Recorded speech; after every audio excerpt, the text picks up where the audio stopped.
Magandang araw sa inyong lahat. Ako si Jocelyn at ngayon ay pag-uusapan natin ang mga kaganapan dito sa Amerika. Sa mga kababayan natin na green card holder, lagi po nating tandaan ang mga travel tips na ito. Unang-una, kailangan ang green card mo ay valid and unexpired.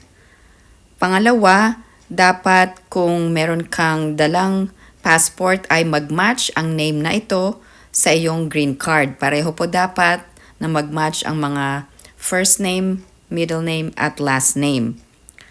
Pangatlo, remove conditions sa card bago mag-travel. At pang-apat na kailangan aware ka rin kung meron kang criminal conviction or deportable offense kung babiyahe ka pabalik ng Amerika. Kung ikaw ay isang green card holder, pwede kang mag-travel outside of the US. Wala kang dapat ikabahala. Kung ikaw ay merong conviction or criminal conviction at ikaw ay magta-travel, ikaw ay dapat mag-ingat. Pero kung wala ka namang criminal conviction, ay huwag kang mabahala kung ikaw ay magta-travel abroad at hindi ka dapat hulihin. Meron tayong isang kababayan na nag-travel sa Pilipinas at isa siyang green card holder at kababalik niya lang sa Amerika noong June 15, 2025. Wala pong problema. Ang tinanong lang daw sa kanya ay, "How long have you been gone?" At ang sabi niya ay 3 weeks. At yun lang, kung wala ka namang mga kaso or criminal records ay walang problema. Anytime makakabalik ka sa Amerika. At tama po ito dahil ako ay nagbiyahe sa Pilipinas nitong July at wala namang problema sa ibang green card holders. Meron kang limitation kung ikaw ay magta-travel outside of the US at hindi ka pwedeng magstay abroad for more than 1 year dahil makoconsider na iyon na isang abandonment ng iyong legal permanent residency. Anong document ang kailangan para makapagbiyahe? Kailangan lamang po ay inyong foreign passport or passport na kayo ay isang citizen.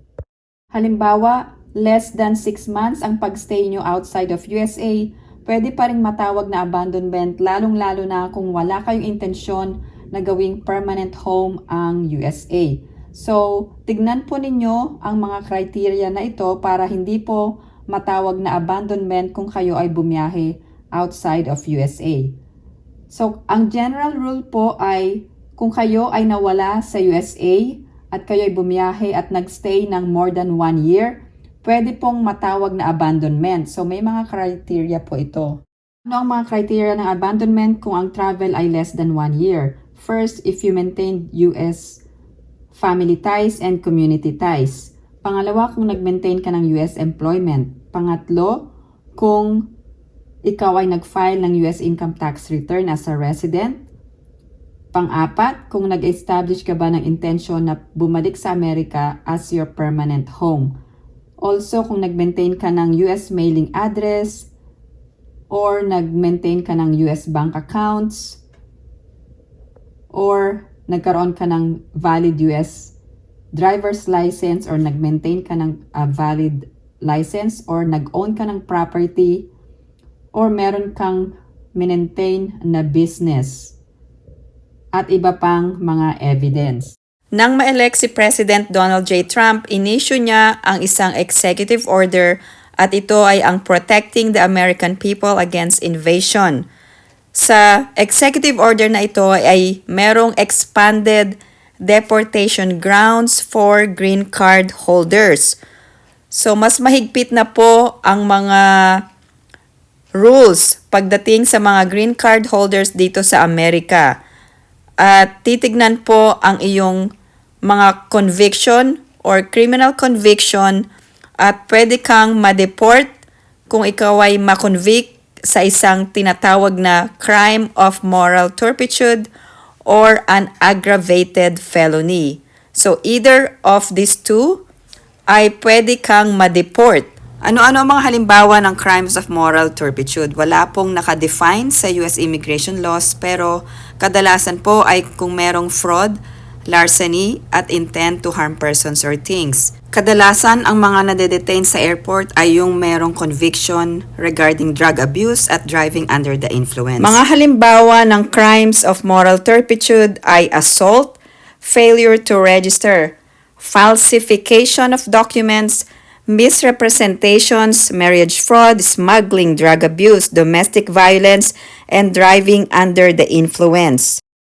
Yung crime of moral turpitude po ay kung nakomit ito during the first 5 years after admission to the US or kung dalawa or more na krimen of moral turpitude are committed.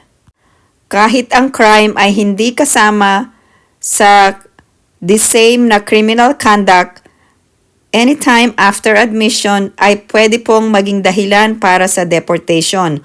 So karamihan po ng green card holder na nandito sa Amerika, ang mga deportable offense ay andito po sa tinatawag na crime of moral turpitude.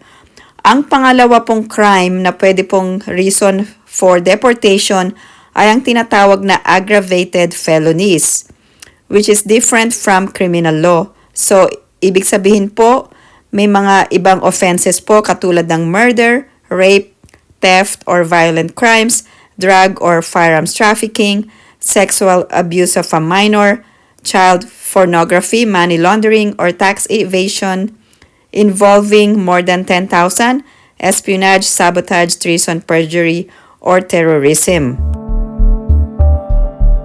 So the people who are the most at risk in the immigration process, first and foremost, is obviously if you're not a U.S. citizen. So it doesn't matter if you're a resident or just a visa holder. You are at risk if you have some sort of criminal history. So if you're a green card holder, certain convictions make you removable, certain convictions do not. If you're here on a visa, however, and you have some sort of criminal history or arrest history, your risk is much higher because any arrest can technically revoke your visa. So it kind of varies, but that's the first level of risk, is the people that are here with some sort of criminal conviction. And then after that would be people who've overstayed their visas and they're no longer allowed to remain in the United States. They've been kind of flying under the radar. That's probably the next greatest risk group.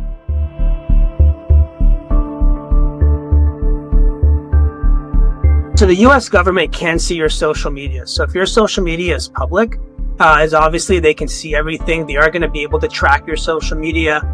They can track what you post, what you're commenting on, what you're liking. I've seen them go in so far to look at the Telegram message groups, to look at the WhatsApp groups. So they're going to be able to track that and see what you are engaging in. And it's the US government, so they just have to have what's called a reason to believe standard. So they don't have to prove you guilty by reasonable doubt, preponderance of evidence. None of that stuff matters. It's reason to believe. So if they have reason to believe that you're engaging in activity that is contrary to the interest of the United States or the safety of the United States, they can try to revoke your visa for that. Balitang-balita dito sa Amerika ang pagkakahuli sa isang Pinay na green card holder na na-detain ng Immigration and Customs Enforcement. Ano po ba ang dahilan kung bakit siya na-detain pagkatapos ng kanyang bakasyon sa Pilipinas?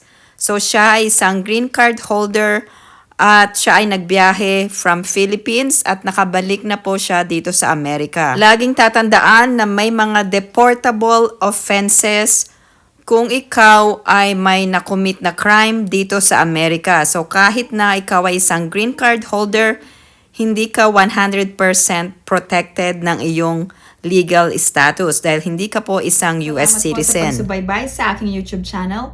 If you have any other questions or comments, please post them down below and I will get back to you as soon as I can. At huwag niyo pong kalimutang i-like at i-subscribe ang aking YouTube channel. Salamat po. I hope everyone is staying safe and have a great day.